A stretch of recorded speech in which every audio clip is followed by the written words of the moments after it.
Before you start over in your 30s, 7 things you should understand. 30 is a very important milestone for most of us. We think of 30 as crossing an important threshold into maturity and responsibility. Not that we don't feel mature and responsibility in our 20s. 30s just have this wake-up call attached to it. It reminds you that, look, you are not getting any younger. So by default, society expects your life to be figured out by the time you are 30. It's even demonstrated in the age limit organizations require from candidates and applicants. At 30, it's hard to get entry-level jobs, access some scholarships, grants, and any other opportunities. No one expects you to be making a career turnaround in your 30s, but life happens, and sometimes it happens in ways we least expect. So, how do you start over in your 30s when you really have to? How do you change careers? How do you develop a new skill? Where do you even start from? There is definitely no straightforward answer. One size does not fit all in this case. People's circumstances are peculiar to them, but that's notwithstanding, I'm going to share some steps I hope will help someone. In my early 20s, my dream was to enter my 3rd decade financially successful, traveling the world, speaking to large audiences, and starting a family. I turned 30 almost a decade ago, and it didn't turn out that way. But I have learned a couple of lessons from along the way. Before we get to it, I'd like to invite you to subscribe to After School TV for more insightful videos like this. Here's the first thing you need to keep in mind. Age is just a number, a societal construct. For example, a 25-year-old person married with 2 kids has different sets of priorities and responsibilities from a single 35-year-old. Their responsibility is not a function of their age, but a function of their decisions. While you may naturally be able to do certain things better at a young age, there are also things you can do better at an older age, like have a mind of your own or be more rational. Don't limit yourself because of your age. Don't make excuses because of your age. 30s is not even old, so you're still quite young. Now let's look at 7 steps that will help you start all over in your 30s. 1. Be clear about what you want. A man named Kirk shared his personal story on Quora. At age 37, Kirk was no longer interested or challenged by his sales job. He wanted to become a software developer. One morning, while driving to work, he noticed a truck staring towards him and thought to himself, if I let this truck hit me, I could get away from going to work today. Luckily, Kirk didn't let the truck hit him. But on getting to work that morning, he couldn't help thinking about it. How could he entertain such thought just to avoid getting to work? How bad could it get? At that moment, he decided he had to do something about where his life was headed. A few days later, he put in 2 weeks resignation notice and decided to go to school and get a degree in computer science. I had no idea how I would do it, he said. But he set the wheels in motion and committed to it. He soon got an internship job working as a programmer while going to school. A few years down the line, Kirk is a professional software developer in his 40s. And he doesn't think about letting trucks hit him on his way to work anymore. The first step to starting over is to be clear of what you want. Kirk wanted to become a software developer. For you, it could be starting your own farm or starting your own TV show. At the very least, be clear of the new direction you want to take. 2.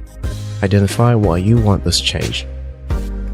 Kirk, our protagonist, was sick and tired of going back to a job that made him feel miserable. It must have been very disheartening for him to daily watch his life dwindle into obscurity, to the point that he could no longer draw the line between a reasonable excuse to skip work and self-deprecating thoughts. It doesn't have to get this bad before you see a reason to make that drastic change, but you need a strong enough reason if you intend to see through it. If you are not clear on why you want this change, you will run out of momentum quickly. You don't want to make a decision on impulse and then want something else in the next few months. Here's an important tip. It's better your why is centered on something you don't want rather than on something you want. For example, Kirk was not motivated to change career to make more money. That is not a strong enough motivation. Instead, he was motivated by a life he did not want to go back to. Think critically about why you want to start over and be certain about it. 3. Identify the first most important step to take. For Kirk, that step was to enroll for a computer science degree. The next step was to get an internship. Things often seem too complicated when you're trying to figure out every step at once. What you need is to know where you want to get to and the next move you have to make.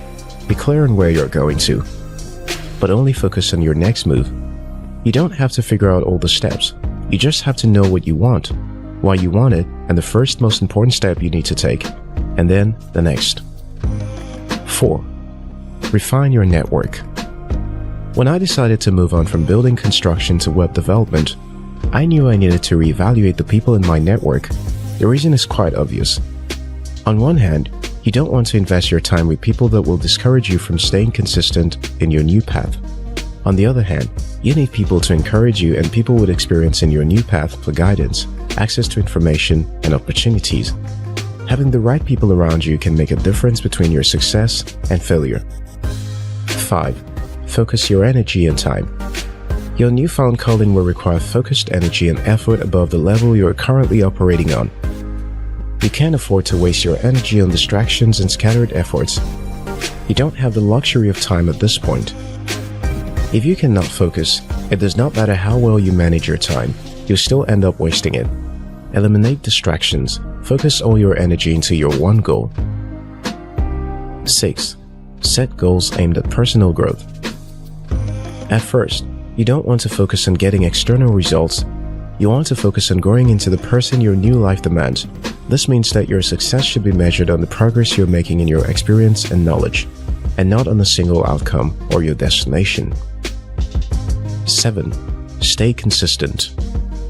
Imagine that 5 years ago, you made the decision to start that business, to develop that skill, or to get the qualification you've always wanted. Imagine you decided to take that course like Kirk. Imagine the progress you would have made today. I can guess you feel disappointed for not having taken the steps earlier. Now, imagine 5 years from now. Can you promise yourself that when you look back to today, you will not be disappointed? You see, life is just an accumulation of momentary decisions over time. When you procrastinate for 30 minutes, it may not make much difference, but when you accumulate the habit of procrastination over 5 years, then you can see how much difference it would have made. In the same way, if you devote 30 minutes to learn and practice a new skill today, it may not make much difference in the moment, but when you accumulate the habit of learning and practicing over 5 years, then you can see how much difference that will make. Starting over brings new challenges and setbacks, but always remember that the victory is in the cumulative daily efforts over time. It's never too late to start over. If you found this video helpful, like and share it with someone. If you're yet to subscribe to After School TV, now's a good time to hit the subscribe button. Until next time, your success matters.